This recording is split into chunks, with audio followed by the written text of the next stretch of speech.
our two trainee solicitors. You are the last two, aren't you? What I mean by that is we've had a couple who finished.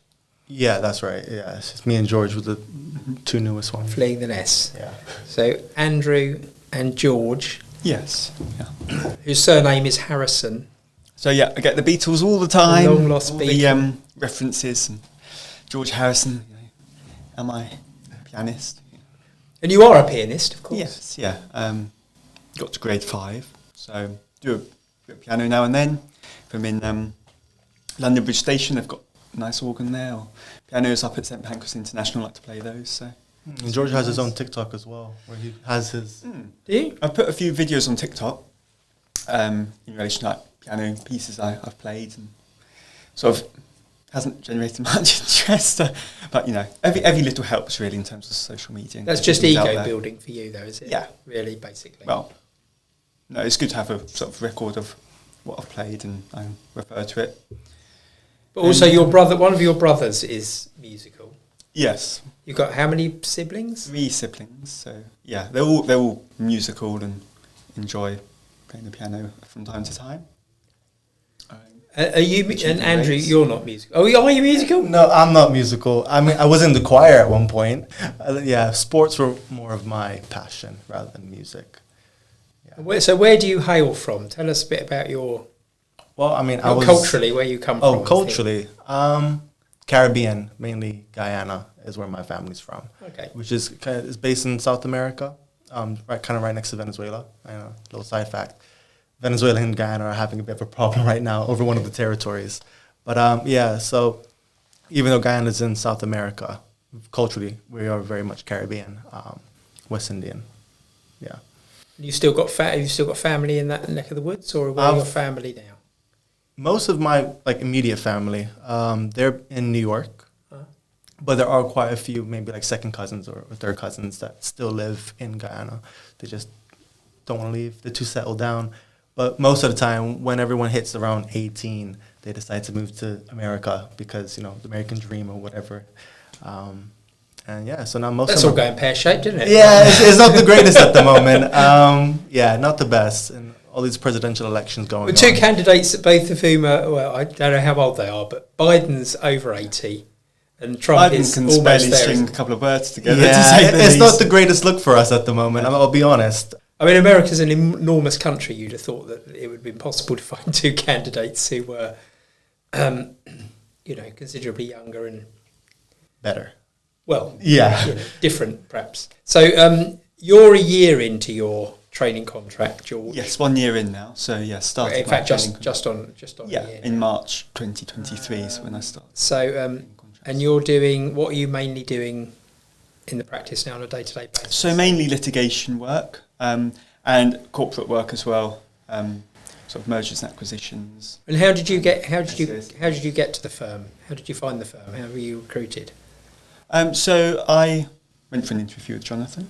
Was it an advertised role then, or did you were just pitching for training contracts? Or well, how did it I work? saw on the website Jonathan Lee Network is recruiting for a paralegal / legal assistant role, and yeah, made an application to Jonathan Lee Network through Alice, and it was went from there. And did you do the same? You came on work experience, didn't you? Yeah, I did come on work experience because I was doing my LPC at the time, and obviously it's quite competitive when it comes to getting training contracts or even paralegal roles. Yeah. So I thought, you know, it'd be a good idea to get on work experience, get some of that under my belt. So obviously I live locally, so the first stop that I had was to look around to see if there was any local firms. They weren't particularly advertising for any work experience opportunities for the year that I was looking at because it was for the year before. But I thought, you know what, let's just try my luck. So I emailed Alice and then forgot about it. And then maybe about 3 months down the line, I got an email back saying, oh, are you still interested? So then from there, I had 2 separate work experiences, one in April, one in August. Yeah, because I was chatting with Jonathan about that earlier for the earlier podcast on that issue about taking people in during the vacation, you know, to on work experience. It's a really good way of getting a measure of people, isn't it? I think so. Seeing how they interact with other people. Because with an open plan office, it's important that you get on well with other people in the office. That's great. So you finish in 2025? 25, yes, yeah. In my training contract. That's right. And you're newly on the conveyor belt. Yeah, I'm only 2 months in. You're mainly doing corporate at the moment, aren't you? At the moment is lots of corporate work, yeah. Mergers and acquisitions, like kind of like what George is doing as well, but a lot of fundraising rounds at the moment, and obviously SEIS and EIS, Advanced Assurance and Compliance Statement applications, because we do focus quite a bit on the startup side of businesses. Yeah. Yeah. And why lawyering, you two? Your mum's a vet, I know, Yes, yeah. George. So why didn't you go down the medical route? Is there a reason why you came into law? Well, I've always been much better, especially at school, with English and writing, grammar and presentation of writing. I find it really artistic, producing interesting stories. When I was at school and doing my GCSEs, and I did an A level in English as well. So I've not been so good at science. I really enjoyed science, but it was not as strong as I was rubbish English. at science. I was really rubbish at science. It wasn't as strong as I English. loved it, but it's rubbish at it. Yeah, I studied politics at A level as well. Okay. So obviously in my first year of doing my politics A level, it spread into 2 years.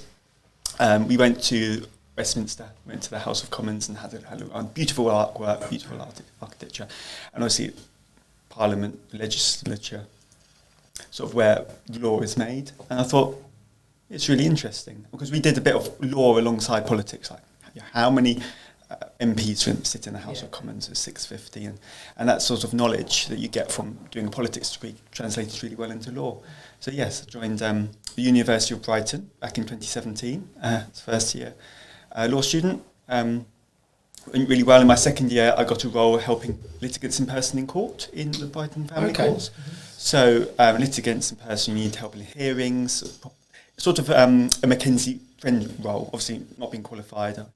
Helped them draft paperwork and helped in hearings, analyse what the judge is saying and provide moral support, and that sort of supportive role really to help the litigants in person. Yes, and then I joined King's College London for my masters in 2020. So, but Andrew, tell us about eggnog. Oh, eggnog. Okay, so now this is Andrew's speciality. It's lovely. I love the eggnog. It's become a bit of a tradition now because when I first joined, so I joined in September of, I can't remember now. I think it's 2022, which seems like a very long time ago. But everyone was going around the office, what are your kind of like traditions for Christmas? And then I was like, I usually make some eggnog, either one with a lot of rum in it or one that has none at all. And then that's when everyone started asking, can you bring some in? So a bit of a tradition has started now where probably like the last Friday, just before we all break away for our Christmas breaks, make some eggnog from scratch, healthy amount of rum in there, and then everyone convenes there for lunchtime. Everyone has a glass, and usually more than one glass, as long as they're not driving, because there's quite a lot of alcohol in there usually. Is this a recipe, a family recipe, or is it something you just know about? It's something that I looked into. Obviously, you start on Google, but then after I had a fair idea about what needs to be done and how to make it, I started tweaking it to make it my own. And that's usually how I start with most of my recipes. I'll find something, get a base of it, and then just tweak it. And then now I've kind of perfected it. Because I said we should have, because we've got quite a lot of, like a multinational practice we have, don't we? We have all sorts of people from all sorts of walks of life, don't we? And all sorts of different culturally interesting people. And I thought it'd be quite nice to have a bring along lunch where you bring a dish from your something that's culturally important to you, maybe something from your nation or something from your family, or I could bring along a German dish, an apple strudel. You could bring a strudel. Because my wife's Russian, so she could make something there, couldn't she? And I thought that would be quite an interesting. Like a Russian table, like a platter, and all different types of Russian food. It'd be quite interesting to have. It's really interesting. We've got Cersei who could bring Malaysian food, and it'd be quite interesting. Cersei brought in mooncakes. Mooncakes, at the Mooncake Festival, which was really George nice. loves, and I thought it was revolting. Did you not like that? Like absolutely disgusting. It was made with red bean. And you also have a salted egg in the middle of the mooncake. But I like to, sometimes I go up to Chinatown in London and get some as well. They're really nice. Very strange, but interesting, nevertheless. Very interesting. So, biggest challenge for trainee solicitors? Yeah, it's very interesting. I mean, on a day-to-day basis. I mean, do you worry about your work? Do you get concerned about things? I think there is always a concern about whether or not you're on the right track. Mm-hmm. Because even as a paralegal, you probably have a good sense of responsibility about managing the caseload. But when you step into a trainee, it's a different level. And a little bit more is expected of you, which is, understandable.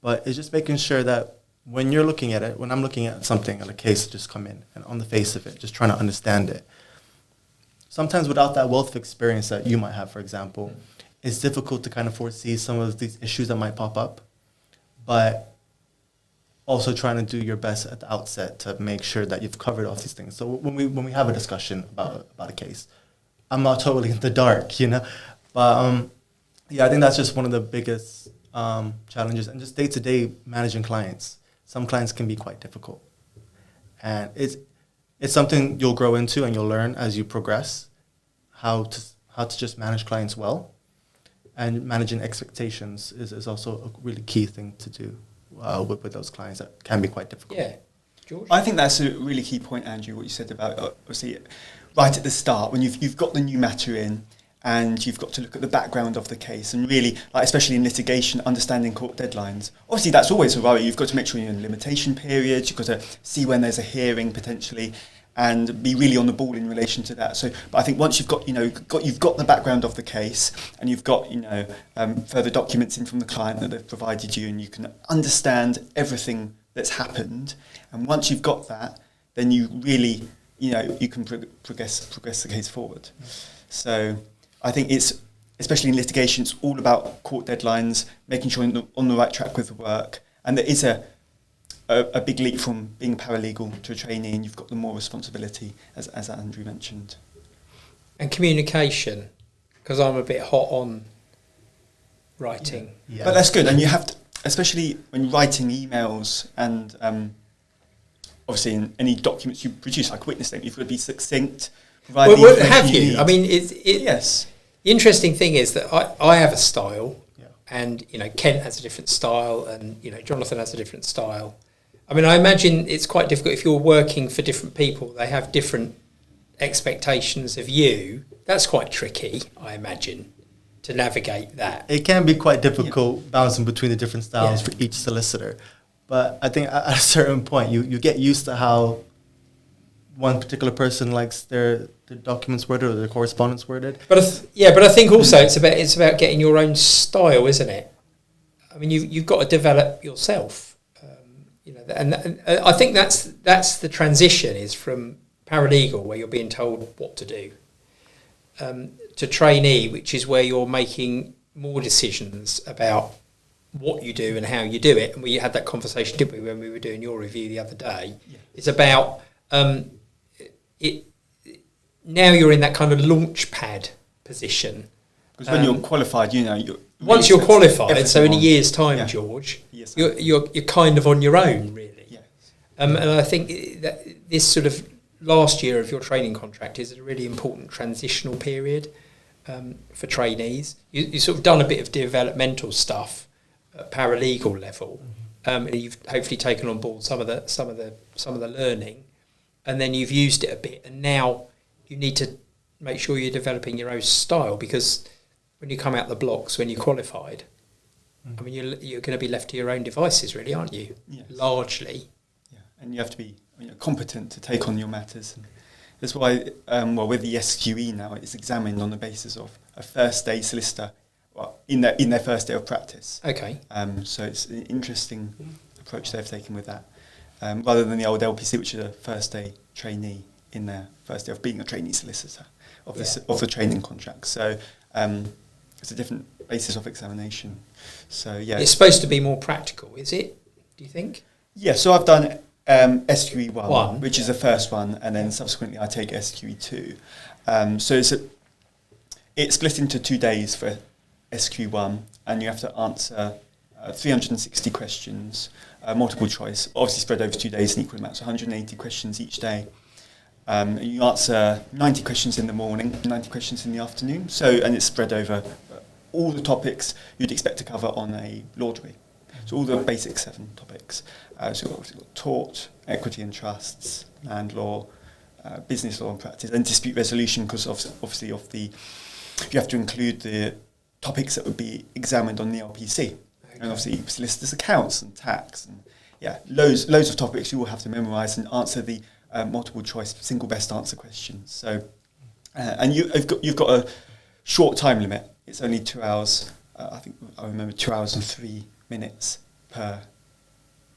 That might be a bit more than that. So anyway, it's quite a long exam, but quite hard. Quite difficult. Yeah. You find it quite hard? Yeah. You're waiting for some results. Waiting for the results at the moment.